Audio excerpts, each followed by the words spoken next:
Get out of here, stalker.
This sarcophagus is nuclear reactor number 4. Inside the sarcophagus you will find nuclear reactor number 4. This is very crazy. This whole place over here, it was decontaminated, which makes it quite safe to walk around. They decontaminated this place to reduce the radiation level for the people that still work here. There are almost 4,000 workers busy with dismantling the power plant.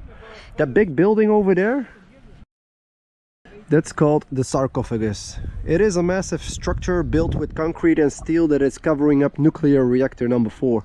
It was designed to limit the radioactive contamination of the environment in the area. The new shelter was finished on July 2019 and had a price of 2.1 billion euros. 45 countries had helped funding this massive building to keep the radiation in place. And how much did Russia pay? 0. This is the responsibility of the whole world, and especially from the Russian side. So let's see how high the radiation level on this place really is. It is almost 1 microsievert an hour, 0.97. Not great, not terrible. And this crazy man here, Luciano from Rotterdam, he has big balls of steel because he's playing with a contaminated dog that lives. This dog lives literally next to reactor number 4 his whole life, and you are like almost eating him up. That's crazy. 0.95. Let's see how much radiation this dog has. Yo, doggy. Does the numbers go higher? Nope, it will stay.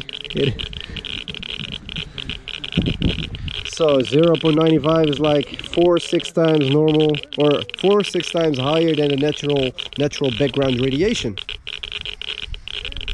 It's quite okay, because it's microsievert an hour. That means that if you stay here for 1 hour, you will receive like 4, 5 or 6 times more radiation than in Rotterdam. Nothing too bad. So this is the monument of nuclear reactor number 4. So this is, you can take it. Let's see. Still 0.92. It's okay. Well, Luciano is playing with a Chernobyl dog nearby reactor number 4. I'm going to tell you what this place really is. This place, this is the place where the accident started on April 26, 1986 at midnight. Comrade Dyatlov. You know Comrade Dyatlov? What does the decimeter say? Comrade Dyatlov and his crew started an experiment to see how the reactor would run on low power. Not great or The worst terrible. nuclear disaster in history was born due to the mix of human error and the construction flaw in the design of the reactor. There was a massive explosion in reactor number 4. A group of firemen from the surroundings of Pripyat immediately arrived to the scene to stop the fire and steam that was coming out of the core of the reactor. Little did they know that they were the first ones that get exposed to massive radiation levels. The firemen did not have any protective clothing or gear to protect themselves from the radiation. The wind blew all the radioactive dust through different countries like Ukraine, Belarus, Poland, Estonia, Latvia, Lithuania, Finland, Sweden and Poland. These are the countries who received the highest radioactivity. But the nuclear dust arrived also in countries as far as Canada. Are you listening to me, Dougie? I'm talking to you. So the Soviet Union wanted to keep this disaster a secret to the world. It was Sweden who pushed the Soviet Union to admit that something was going wrong. In a Swedish nuclear power plant, someone noticed a higher radiation level. After some research, they found out that the radioactive cloud came from the southeast of Europe, with Chernobyl as a possible suspect. Swedish diplomats asked the government of the Soviet Union if there was a nuclear accident in Chernobyl, but their answer was a simple no, or "Нет, нет." Sweden warned that they were going to file an official alert with the International Atomic Energy Authority, and it was only then that the Soviet Union admitted that there had been an accident at the nuclear power plant of Chernobyl, which I'm standing right in front of. If Moscow had a chance, they would have hidden this disaster. And that's the most tragic part of the whole story. So, how many people died? How many people died? I don't know. They say 2 people died immediately during the explosion. These 2 worked inside the nuclear reactor. They suffered with thermal radiation burns and trauma of the explosion. 28 people died in the next few weeks of ARS, acute radiation syndrome. Those were firemen and also the workers on the nuclear power plant. It is very hard to estimate how many people died from the Chernobyl accident. Cancers caused by radiation exposure may take years to manifest, which makes it difficult to come to a full death toll from the disaster. There are many reports of the death tolls of Chernobyl, but nobody knows which numbers are true. The forum's analysis of the wider environmental and health impact of the disaster estimated that 4,000 to 9,000 people may eventually die from additional cancers caused by Chernobyl.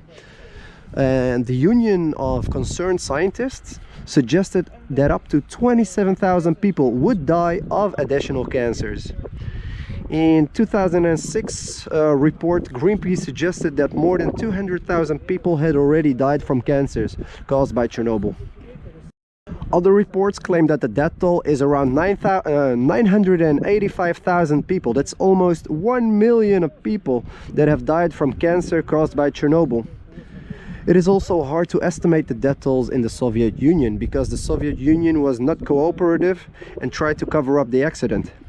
Because of this, and the fact that it is very hard to locate the cause of all the cancers around Europe, we only know that thousands and thousands of people died from cancer, and that there are many people who are still suffering radiation sickness that can lead to cancer from Chernobyl every single day.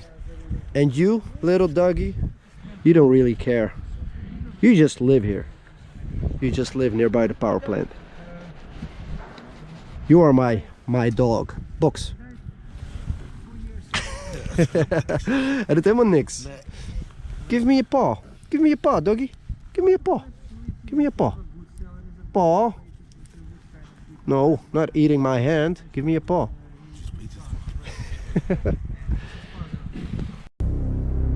To be a scientist is to be naive.